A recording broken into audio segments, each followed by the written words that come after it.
क्या हुआ माता यशोदा और नंद बाबा का जब भगवान श्री कृष्ण सब कुछ छोड़ छाड़ के मथुरा की तरफ प्रस्थान कर गए। भगवान श्री कृष्ण ने अपना पूरा बचपन गोकुल की गलियों में बिताया, नंद महल में बिताया, लेकिन जब वो थोड़े बड़े हो गए तो उन्हें अपने कर्तव्य पूरे करने थे और उन्हीं कर्तव्यों को पूरा करने के लिए उन्हें मथुरा की तरफ प्रस्थान करना पड़ा।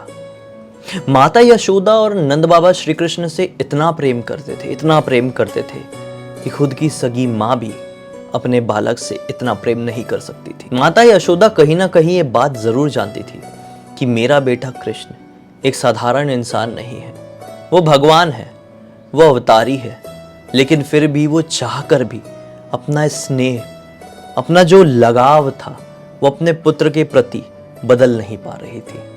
जब वो थोड़े बड़े हो गए और मथुरा की तरफ प्रस्थान किए और वहां पे कुछ वर्ष बिता लिए तो उनको अपने माता यशोदा और पिता नंद बाबा की बहुत याद सताई। तो उनका एक बहुत ही प्यारा सा मित्र हुआ करता था जो कि एक तरीके से उनका शिष्य भी था, जिनका नाम था उद्धव। उद्धव भी काफी ज्यादा खूबसूरत था, उसकी भी बोलचाल काफी ज्यादा मनभावन थी। जो कोई भी जो श्री कृष्ण से कभी मिला नहीं था वो उद्धव की बातें सुनता बिना देखे तो उसको लगता कि स्वयं श्री कृष्ण आ गए हैं क्या। तो भगवान श्री कृष्ण ने अपने ऐसे ही एक मित्र से कहे कि तुम जाओ, गोकुल जाओ और वहां पर माता यशोदा और मेरे पिताजी से मिलो और उनको समझाओ, कुछ ऐसी संतुष्टि दो कि मैं यहाँ पर ठीक हूँ और वो भी अपना ख्याल रखें। उद्धव जी ने अपना रथ तैयार करवाया और कर गए प्रस्थान गोकुल की तरफ। वहां पर जाकर उन्होंने जो देखा उनको अपनी आंखों पर विश्वास नहीं हुआ। उन्होंने देखे कि हर समय एकदम चकाचौंध रहने वाला नंद महल पूरी तरीके से बदल चुका है। अब नंद महल का कोई ध्यान नहीं रखता है, रसोई में चूल्हा नहीं जलता है तो मकड़ियों ने अपना घर बना लिया है, साफ सफाई नहीं होती है। नंद बाबा और माता यशोदा काफी ज्यादा बूढ़े हो गए। जैसे ही वो महल के सामने कदम रखे तो उनको माता यशोदा नहीं दिखी, नंद बाबा दिखे। नंद बाबा ने जैसे ही उद्धव जी को देखे वो भागते हुए अपने बूढ़े से बदन के साथ उनके पास पहुंचे और कांपते हुए हाथों से उनके सर को सहलाने लगे। वो एक नज़र में ही पहचान गए थे कि ये उद्धव है। उनको काफ़ी ज़्यादा स्नेह दिया और कहा कि यहाँ पर क्यों आए हो। उद्धव जी ने अपने आने का कारण बताया और नंद बाबा से कहे कि वहाँ पर कृष्ण ठीक हैं, आप भी यहाँ पर अपना ध्यान रखें। आप ना ही खाना खाते हैं, ना ही घर की देखभाल करते हैं, आपका इस तरह से जीवन कैसे व्यतीत होगा।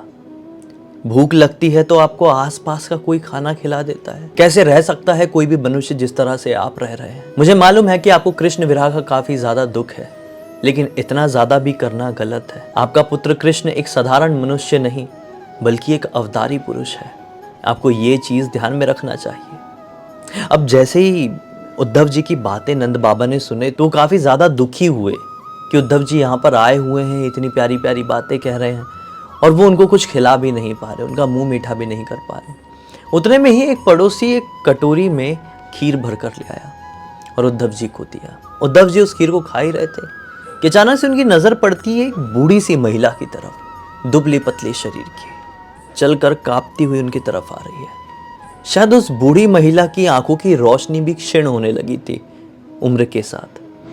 उन्होंने जैसे ही उद्धव जी को देखी वो भागते हुए आई और उनको अपने गले से लगा लिया, उनके माथे को बहुत चूमा, उनको बहुत स्नेह दिया और बार बार कृष्ण के नाम से पुकारने लगी। तब जाकर नंद बाबा आगे बढ़े और बोले कि यशोदा रुक जाओ, ये हमारा कान्हा नहीं है, ये उसका मित्र है उद्धव। जैसे ही माता यशोदा ने ये बात सुनी तो फूट फूट कर रोने लगी और कहने लगी कि क्यों नहीं आता है कृष्ण हमें देखने, हमसे मिलने।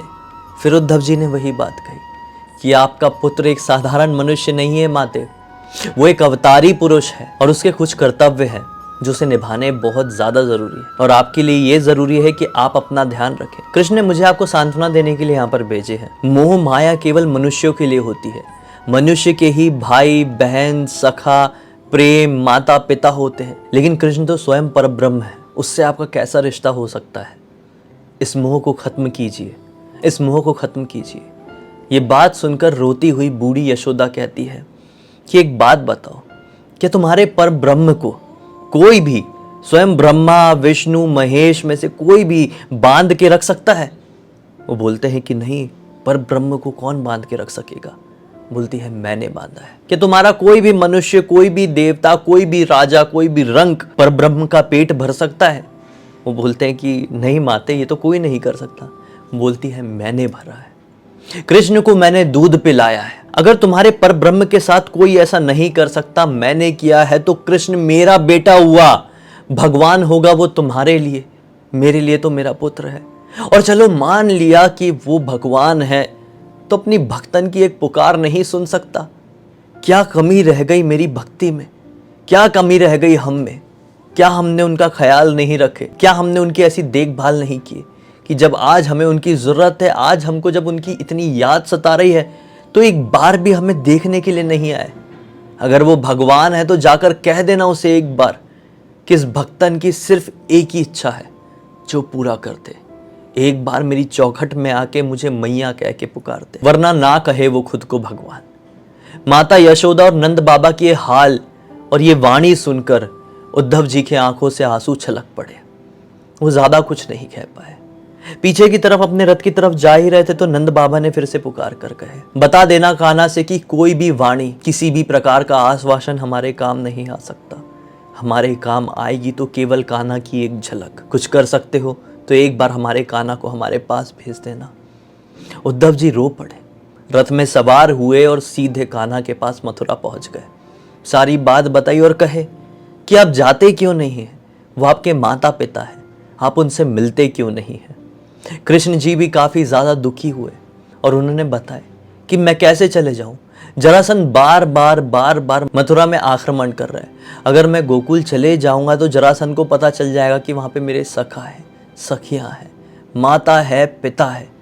उनके लिए वो परेशानी का कारण बन जाएगा, उनके लिए वो पीड़ा उत्पन्न करने लगेगा। और मैं नहीं चाहता कि मेरे कारण किसी को भी किसी भी तरह की परेशानी का सामना करना पड़े।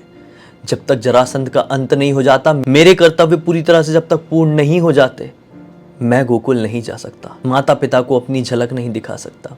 और तुमको क्या लगता है उद्धव, माता यशोदा जब काना काना करके गोकुल की गलियों में घूमती रहती है, घूमते घूमते प्यास से बिलखते हुए जब वो बेहोश हो जाती है, तो मैं ही दिव्य रूप में रूप बदल के उनके सामने जाता हूँ, उनको उठाकर घर तक लेकर आता हूँ, उनको पानी भी अपने हाथों से ही देता हूँ।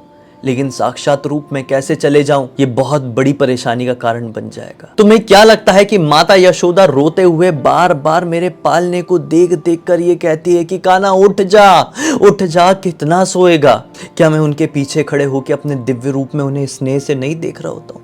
तुम्हें क्या लगता है जब मेरे पालने को बार बार देख के माता यशोदा ये कहने लगती है कि कान्हा कब तक खेलेगा, थोड़ी देर तो सो जा, क्या उस समय मैं सचमुच में अपने घर के आंगन में नहीं खेल रहा होता हूँ? उद्धव, जितना मुझे संसार से स्नेह है उतना ही स्नेह मुझे मेरे माता पिता से है। लेकिन क्या करूं, कर्तव्यों की बेड़ियों से बंधा हुआ हूं। हमें यह वर्णन मिलता है कि भगवान श्री कृष्ण के मथुरा प्रस्थान करने के बाद माता यशोदा और नंद बाबा की जो हालात थी वो काफी ज्यादा बिगड़ गए थे। उन्होंने अपना ध्यान रखना पूरी तरीके से बंद कर दिया था। ना ही खाना बनाते थे और ना ही घर की साफ सफाई करते थे, ना ही सही समय पर सोते थे, ना ही सही समय पर जागते थे। माता यशोदा केवल जब सो रही होती थी या थककर बेहोश हो जाती थी, उसी वक्त अपने घर पर होती थी, वरना हर समय पूरे गोकुल में घूम घूम कर कान्हा को पुकारती रहती थी, कान्हा घर आ जा, बहुत देर हो गई है, कान्हा घर आ जा, तू थक गया होगा, कान्हा घर आ जा, तुझे भूख लगी होगी। हमें वर्णन मिलता है कि किस प्रकार से माता यशोदा ने कृष्ण जी को ओखल से बांधा था, जबकि ईश्वर को तो कभी कोई बांधने की सोच भी नहीं सकता था। लेकिन ये केवल एक स्नेह था, एक प्रेम था, जिसकी वजह से एक भक्तन के हाथों ईश्वर ने खुद को बंधवा लिया था। वरना प्रयत्न तो दुर्योधन ने भी भरी सभा में कृष्ण जी को बांधने का किया था, लेकिन कृष्ण जी ने उस समय दुर्योधन को अपना विकराल रूप दिखाया, असली रूप दिखाया, और उस रूप को देखकर दुर्योधन थर थर कांपने लगा था।